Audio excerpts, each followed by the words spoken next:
Shalom, salam sejahtera bagi kita semua.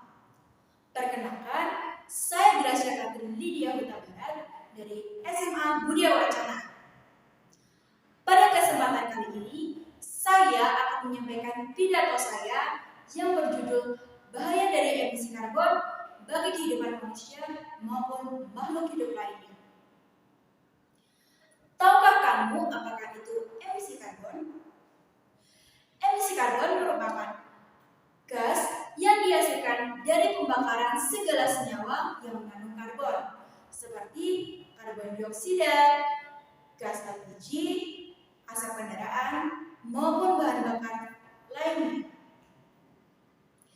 Fenomena emisi karbon ini merupakan proses pelepasan dari karbon ke atmosfer bumi. Penyebab dan sumber emisi karbon dari mana sih?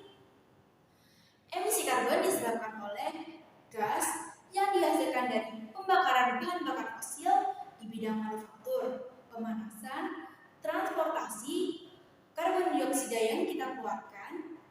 Kemudian ada emisi karbon lainnya seperti listrik yang kita gunakan untuk penggunaan barang dan jasa lainnya di kehidupan kita sehari-hari. Bagaimana emisi karbon di dunia? Menurut data International Energy Agency atau IEA, pada tahun 2021, penyumbang terbesar emisi karbon berasal dari Tiongkok, yaitu 11,94 gigaton karbon dioksida. Diikuti oleh Amerika Serikat sebanyak 4,64 gigaton karbon dioksida. Ada juga dari Uni Soviet sebanyak 2,71 gigaton karbon dioksida dan India sebanyak 2,54 gigaton karbon dioksida. Apa aja sih dampaknya? Menurut harian Kompas, emisi karbon mengakibatkan meningkatnya konflik, gangguan ekonomi, kelaparan, migrasi massal dari penghuni bumi, kemudian mengancam juga kesehatan kita.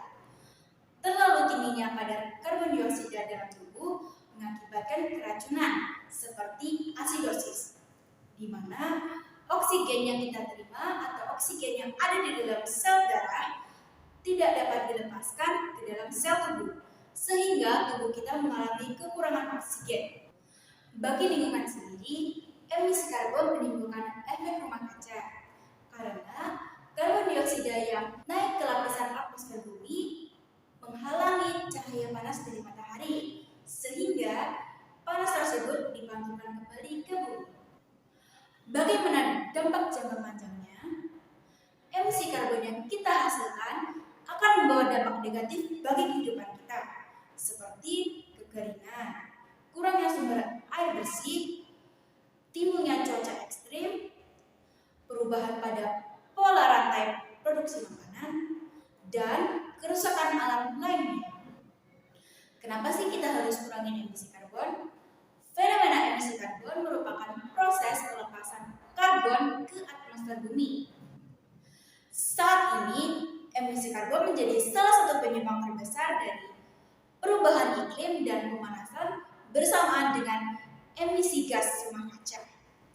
Keduanya menyebabkan suhu bumi menjadi naik. Gimana sih cara kuranginya? Sebelum itu, mari kita simak video berikut. Awan kelabu imbas polusi yang menaungi Jakarta dalam beberapa bulan terakhir ini mayoritas adalah diakibatkan oleh asap kendaraan bermotor. Hasil penelitian menunjukkan emisi dari sepeda motor menghasilkan 8.500 ton polutan ke langit Jakarta setiap harinya. Dan ironisnya hingga saat ini belum ada kebijakan real untuk membatasi kendaraan roda 2.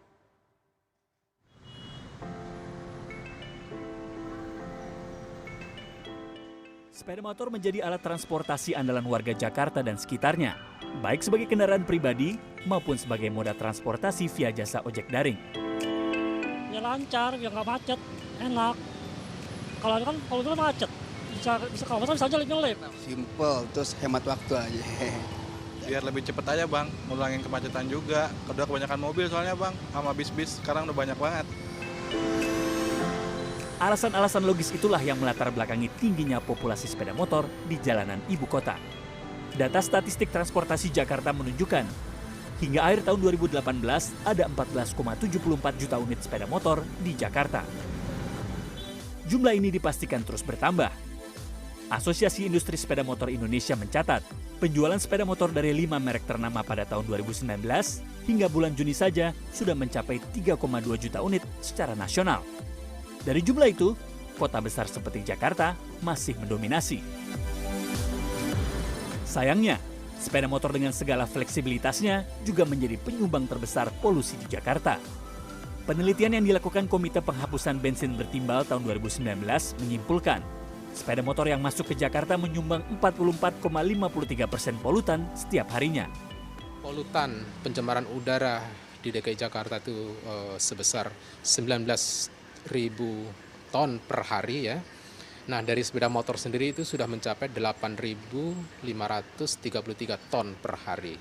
Jadi itu angka yang terbesar, yaitu sekitar 44,53%. Ironisnya, sejauh ini belum ada kebijakan yang secara khusus mengatur pembatasan sepeda motor, seperti halnya sistem ganjil genap untuk kendaraan roda 4. Jadi gini, memang ada data mengatakan bahwa polusi karena populasi kendaraan roda 2 mencapai 60% ya kan. Kemungkinan akan terbesar justru dari roda 2. Tapi gini, pemerintah juga harus realistis ya kan. Pemerintah juga punya keterbatasan dalam menyediakan angkutan umum ya kan. Oleh karena itu kita lakukan secara bertahap ya kan. Sampai nanti angkutan umum memang benar-benar ya kan. Kalau sesuai dengan RTJ kan sampai 80% ya coverage areanya. Dan kalau itu belum tercapai, kita akan sulit. Kenapa? Karena kita tidak ingin kebijakan mengurangi aksesibilitas ya. Kebijakan lain yang diambil untuk mengurangi polusi diantaranya akan menambah 41.000 unit bus listrik hingga 2024 mendatang. Mardika Utama, Robi Bahtiar, Jakarta. Yang pertama, kita bisa mengurangi penggunaan kendaraan pribadi. Tahukah kamu bahwa penggunaan kendaraan pribadi saat ini sangat memprihatinkan? Rata-rata orang yang menggunakan kendaraan pribadi tidak menyadari bahaya dari asap yang mereka timbulkan.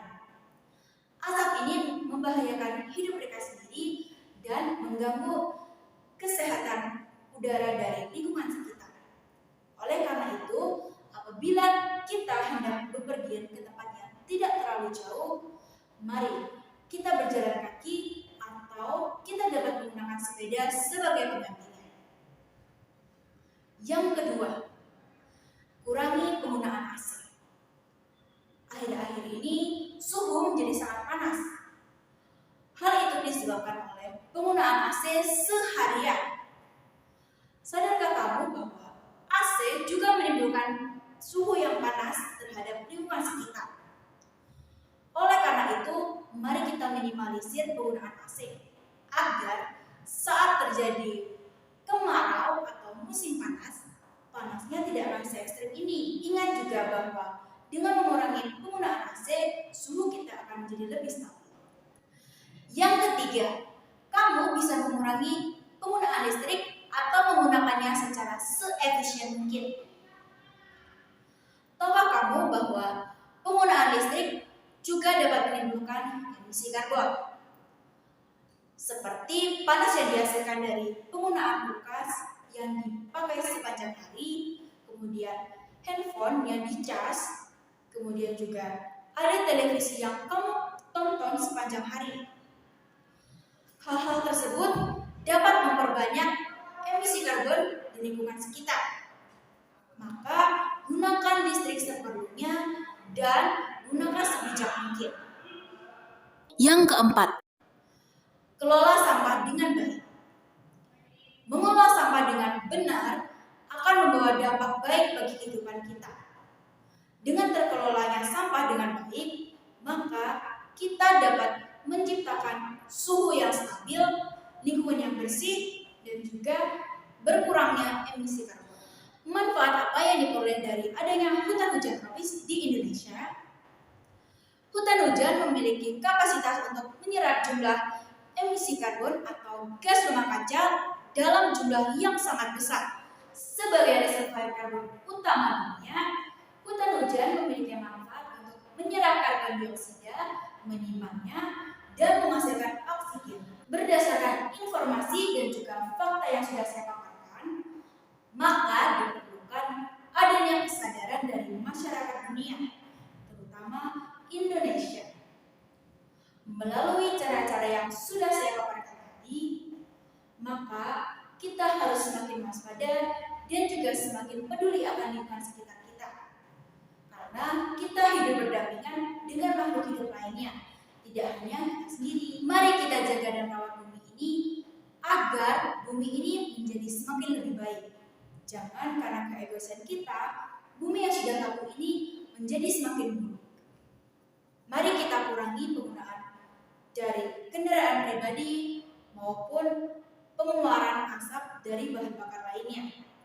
Ayo kita ciptakan lingkungan yang sehat dan bersih serta bebas dari udara kotor. Sekian pidato dari saya, kurang lebihnya mohon maafkan. Terima kasih dan Tuhan Yesus memberkati.